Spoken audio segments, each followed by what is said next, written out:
My background started with my great-great-grandfather T.A. Rhudy coming from Missouri to Oklahoma, starved to death, come to Kansas because they heard land for sale in the 1900s. About 1906 they started a gas and oil business, and my granddad and his brother D started selling McCormick, Titan tractors, and they worked their way up to where we started selling the McCormick tractors. And about 1932 they was demonstrating the rubber tires versus steel wheels, and they did a demonstration. We had a farm, and they had over 400 farmers show up that day to see what the difference was between the rubber tire and the steel wheel. I came into play. I was, in the early 60s, actually about 58, 59, when I was 11 or 12 years old. My job at the dealership was cleaning the bathrooms, carrying the trash out, putting parts away, checking in parts. I worked my way into the back room as far as I was the one that prepared the tractors for our head mechanic to overhaul. I'd steam them off, clean them up. Me and my brothers helped Granddad set up equipment. We helped deliver equipment. Eventually, Dad took on some farm ground, which was kind of a no-no in them days for the dealer to own farm ground. But we had a Danish lady that wouldn't rent the land to nobody else but my dad, so we got into farming and also had the tractor dealership, so we did dual roles. One day he was delivering equipment, the next day he was either disking or plowing or running a combine. As times moved up into the 60s, we had wet years, we had dry years, and about 69, 70, the land prices and everything went cuckoo, and my dad ended up closing up about 72 after 4 generations basically running the tractor dealership. I was in college at the time. I come back to Salina in 71 and started working for an international dealership. It was still an international store.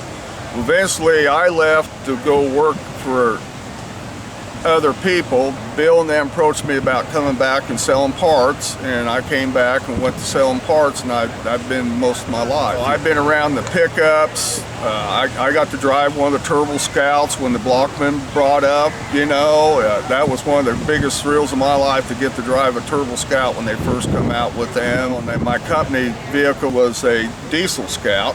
When they had the Diesel Scout with the Nissan Diesel, that was a lot of fun to drive. I put 200,000 on it, so I kind of been around a lot of the business. Being a farm equipment dealer, it was nothing for us kids to be down there selling baler parts at midnight at the dealership, be eating dinner. People come in, want parts on Sunday. We could never keep the shop open on weekends to work on our cars if we wanted to, because we'd be selling parts all day. The life of a small town dealer, but International meant a lot to us, the community. My aunt told me that when International started out with the F-20s, when they started trading the horses for the farm all, I think we had a farm that had 400 horses they traded the first year, I think it was 39. They traded for 400 horses. But usually most guys had 2 to 4 or 8 horses, and the tractor replaced usually 2 horses. I joined the Collectors Club in '03, and I was sitting around thinking, well, I live in the city and I don't have a lot of room, and what can I collect? I'd like to have a tractor big enough to do a tractor drive, but I don't really have a place to put it. Well, I used to set up the original Cub Cadets when I was 11 years old. And so I started collecting Cub Cadets, and I got from 62 Cub Cadets up to 75. I got about 14 of them. In our dealership, we had a called Quartzite Stone Company, and every year they buy 2 brand new dump trucks. They put 2 in the quarry, 2 of them on the road, and I always loved the smell of the new trucks when they come in the shop and was ready to be pre-delivered to Quartzite, And I just love the smell of the pickups, the new trucks. That sticks in my mind.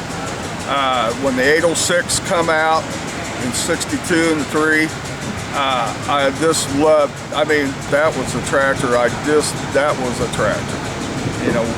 Get to help set them up, deliver them. We farmed with them. And people hate diesel smell, but I still love that diesel smell out of 806.